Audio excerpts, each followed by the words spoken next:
आपने अभी इतनी सारे तेलुगु में मूवीज़ की है और अभी बॉलीवुड में भी आप आ चुकी है। So as a woman, as a lady, आपको फिल्म सिटी कैसी लगती है? मुझे काफ़ी साल हो गए हैं फिल्म्स में, आई थिंक 5 years, एंड बहुत अच्छी लगती है। I think I have been मुझे बहुत ही अच्छा वेलकम मिला है, पहले तेलुगु इंडस्ट्री से, तमिल से और अब हिंदी से, एंड आई डोंट थिंक मैं और कुछ कर सकती हूँ।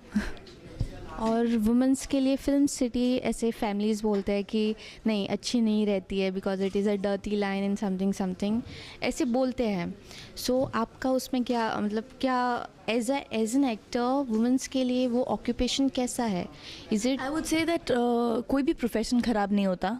लोग अच्छे होते हैं या ख़राब होते हैं, एंड हर प्रोफेशन में अब अच्छे लोग हो सकते हैं, ख़राब लोग हो सकते हैं, whether it's corporate, whether it's medicine, and आपके ऊपर डिपेंड करता है कि आप कितने स्ट्रांग हैं और आप कितने पैशनेट हैं अपने काम को लेकर।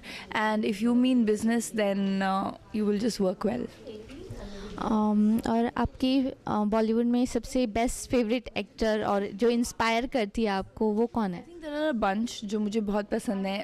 आई रियली लाइक दीपिका, अनुष्का, आलिया, या और उनका आपको क्या पसंद है? Like acting?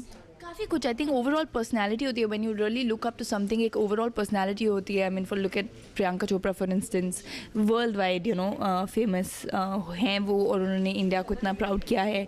Look at Deepika, she has really grown as an actor. Alia for her natural spunk, Anushka for doing things on her terms. So there are a bunch of people that I really like. और एक actress बनने के लिए एक लड़की में क्या होना चाहिए? What is the most necessary thing? Passion. Thank you so much ma'am.